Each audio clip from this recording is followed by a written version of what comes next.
Hi everyone, welcome to JCPenney Live. I'm Jo Osborne, GMM Beauty for JCPenney, and welcome to our Beauty Spring event. March is a hugely important month for JCPenney and an opportunity for us to spotlight some of our women's beauty founders to celebrate Women's History Month. I am delighted to welcome today's in conversation with Regina Merson, founder of Reina Rebelde. Reina Rebelde is inspired by Regina's Mexican heritage and created for today's ambicultural Latina.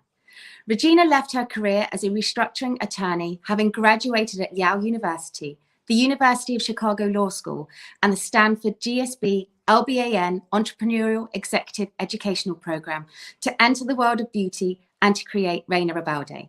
Welcome, Regina. Hi, Jo. It's so great to be here. Oh, Regina, firstly, happy Women's History Month. It's such a pleasure to see you. We're so delighted to launch Reina Rebelde this month at JCPenney Beauty. And a massive thank you to you and all of your team and the success of us launching it. So a big thank you. Yes, we are so excited. So firstly, when we met, you described to me the influence of watching your mother get ready to go out with her girlfriends that led to your addiction of makeup.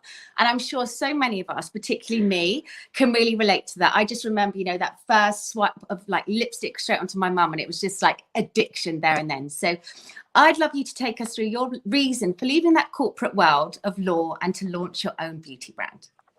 Sure. I mean, as you touched on, this obsession of mine started as a child, really. I mean, I was growing up in Mexico. I watched telenovelas every single day after school. I was obsessed with watching these women in the 80s and their dramatic crying. And then at night, my mom would get ready to go to the disco because it was the 80s and that's what they did. And it's Mexico and that's what we do there, right? We go out and we dance a lot. And I love sitting by her feet, watching the entire routine unfold, the powder, the lipstick, the eye pencil, the hair. And it just started, between watching her and my grandmother get ready every day, it became this sort of rallying cry for me of like what it meant to be a powerful woman was this whole makeup routine, which I absolutely admired. And I couldn't wait to get my hands on my very first lipstick. So that is how the obsession started. The obsession never left me. I wore makeup all through college and high school and law school, and eventually, did practice law and really wanted to, make a change and do something that was going to be hopefully impactful and a happy thing for not only my community, but women of color, and an empowering sort of like different take, I think, a little bit on what the beauty routine really means to us and how it empowers us in our everyday lives. And so talk me through the name. Reina Rebelde is such a beautiful one. I'd love to know and for you to share with everybody where that came from. So in Latino culture, we call each other reinas, which means queen. Mm-hmm. And the reason we call each other queens, and when I say we call each other, it is a term of endearment and a term of respect. So you'll see oftentimes in publications that are in Spanish, they'll have a celebrity on the cover of their magazine. It'll say, Celebrity X, la reina del pop. So it's like the queen of pop. And then mothers call their daughters that, and grandmothers call their granddaughters that, and you call your friends that. So when you pick up the phone, you're like, hola reina, it's just like, hi queen.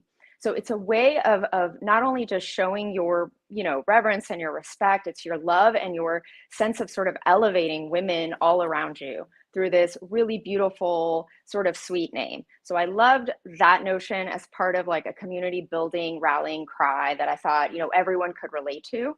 And then obviously it has tremendous ties to beauty, right? So much of our makeup routine is about how we pull ourselves together, how we sort of put that invisible crown on our heads to get out and take on the day. So that's the Reina side. And then the Rebelde side, which means rebel, so the name means rebel queen, is about the other side of us.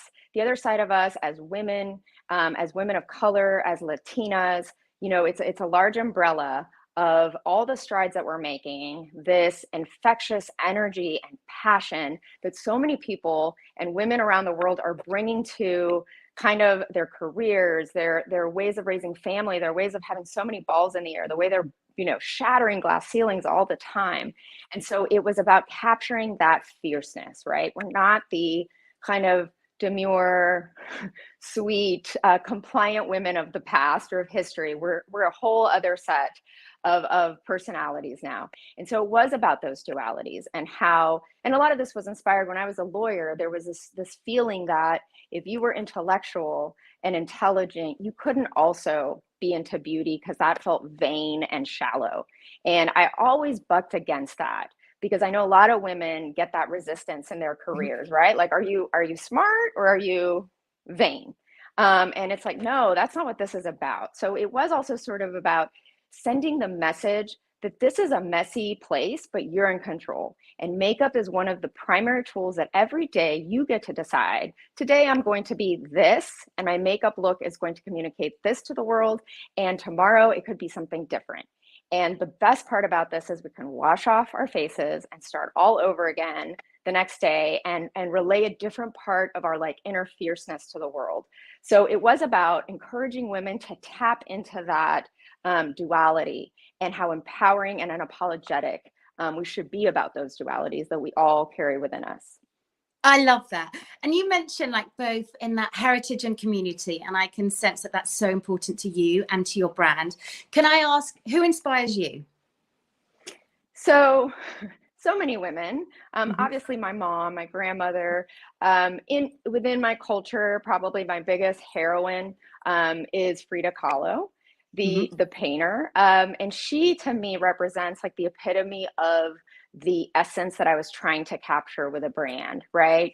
Yeah. She was a painter. She was pushing boundaries with her art. She was an androgynous dresser. She was bisexual. She had so many different aspects to her personality, and yet she wore Revlon lipstick every day. And she wore beautiful braids and had beautiful clothing, Mexican clothing. And so it was this constant dichotomy with her in her art. And she really kind of paved a direction in a way that was unbelievably inspiring to so many women. And I feel like her message has actually become not just more popular, but more profound in my generation than it was in decades past. So that would be like, for me, the North Star. I love that. It's so special. And you literally changed your entire career path, which, you know, the strength and the female power there. What advice would you give to your younger self or even the future generation? Because I just think that is so empowering to see and that we can do anything, right? We're in control. Right. So my biggest piece of advice that I tell people is you always have the right to change your mind, and women in particular. And this was something I struggled with. People think that I woke up one day and just said, I'm out of here, I'm going to go start a makeup brand. That's not how it went.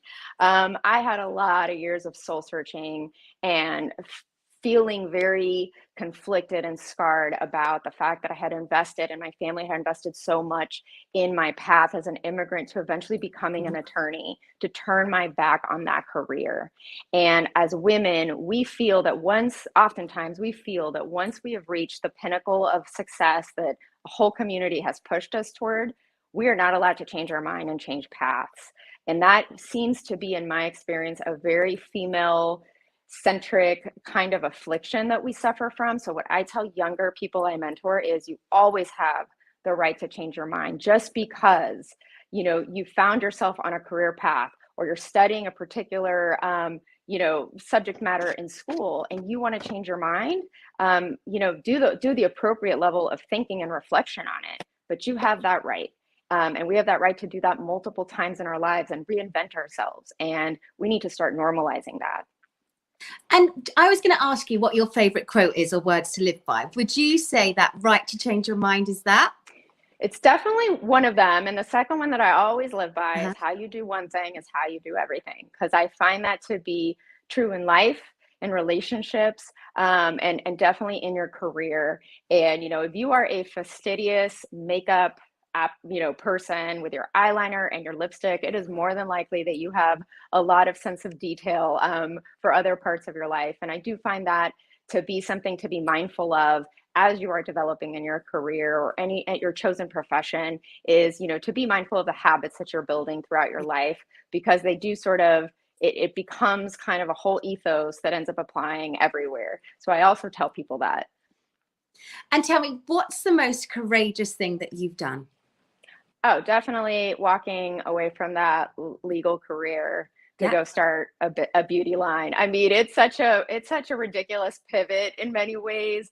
Um, and it took a lot of courage on my part, and it was heartbreaking in many ways, and very exciting and energizing in others. But those big decisions in life take a lot of courage, and they're not always the way I feel they're portrayed in social media is like this incredibly positive thing where you just, wake up one day and you Jerry Maguire your way out of an office. Like, that's not really how it goes. It's fraught with a lot of conflicted feelings, and ultimately courage wins out the day, and in my case it did, and I did it. I pushed my way out, and I went ahead and just decided to go pursue my dream.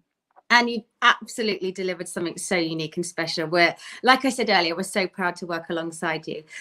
Talk me through a woman-led brand that you love.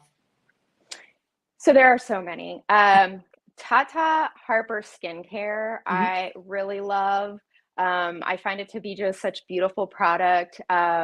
So that's kind of in the skincare department. I've really enjoyed her line and love supporting it, especially because there's a female and a Latina behind it. And then, I am a big fan of Spanx.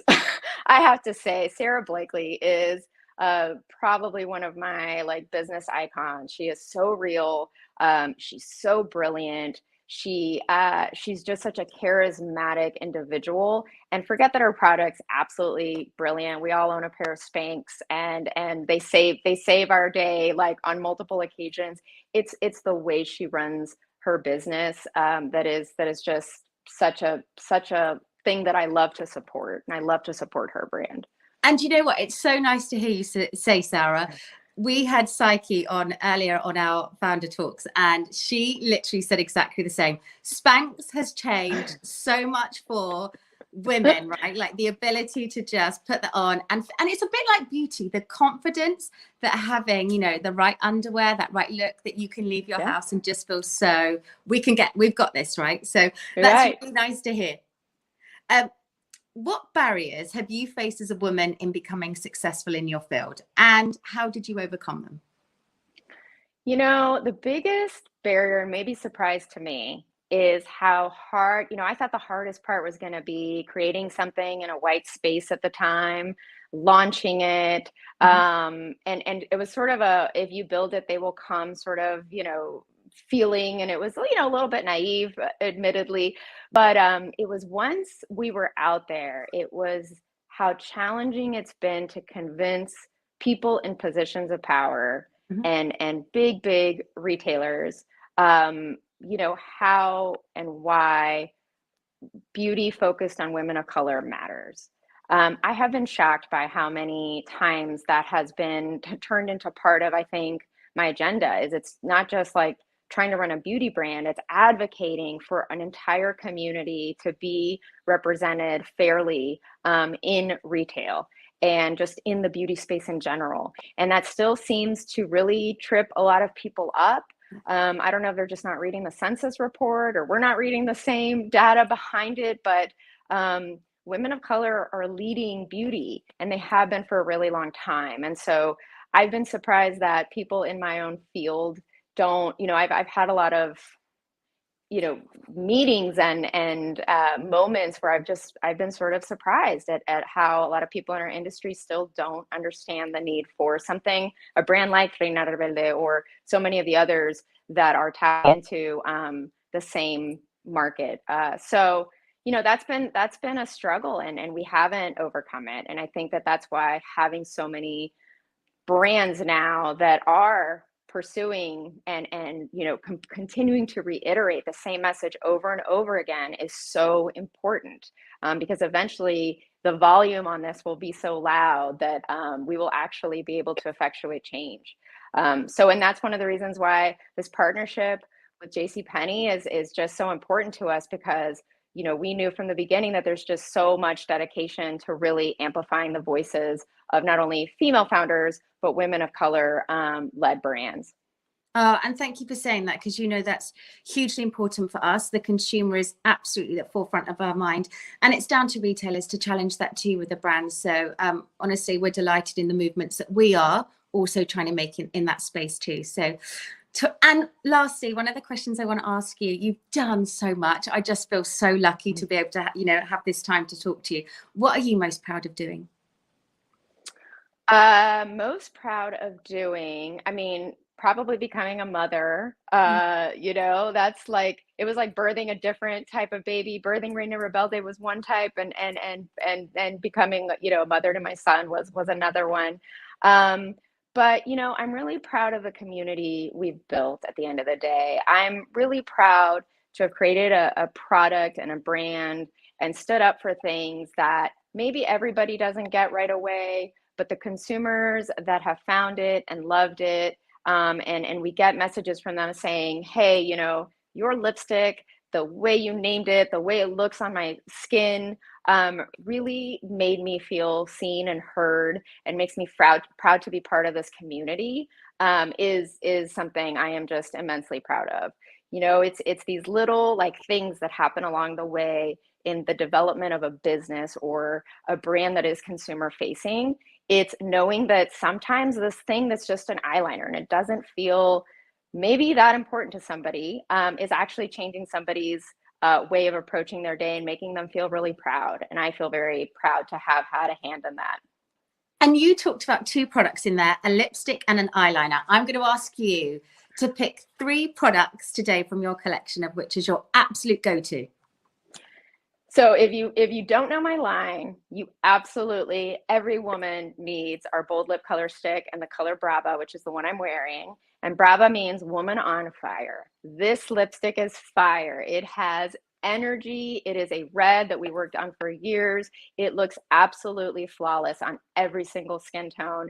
And it does actually energize your day. So that is a non-starter. And then second would be our Rebel Eye Definer Liquid in Zapatista, which is our black liquid eyeliner. If you like eyeliner and you like winged eyeliner and cat eyeliner, this is a beautiful, so opaque, so black, so water resistant formula that once your wings are set, like that's it. You don't have to touch them for 24 hours. They stay in place, and people have absolutely loved that formula. And then the third would be our On Your Face Contour and Color Kit in Coqueta, which is like an all over face contour kit, glow kit. It's safe to use around the eyes as well. And what we have loved about that is it's a multi-use product. And we love this idea of introducing things and products and formulas into your day that are very effective and go on beautifully, but that you can use in multiple places on your face to achieve any sort of desired look. So we have done really well with that, and people in particular really love the highlighter in that palette. So those would be my top 3. And I'm going to say your pigments are utterly amazing. Regina, thank you so much. It's been such a pleasure to talk to you and to listen to all of your responses. I've learned so much from you, and I continue to every time that we speak. So thank you so much. Thank you to everybody for listening as well. And moreover, happy Women's History Month.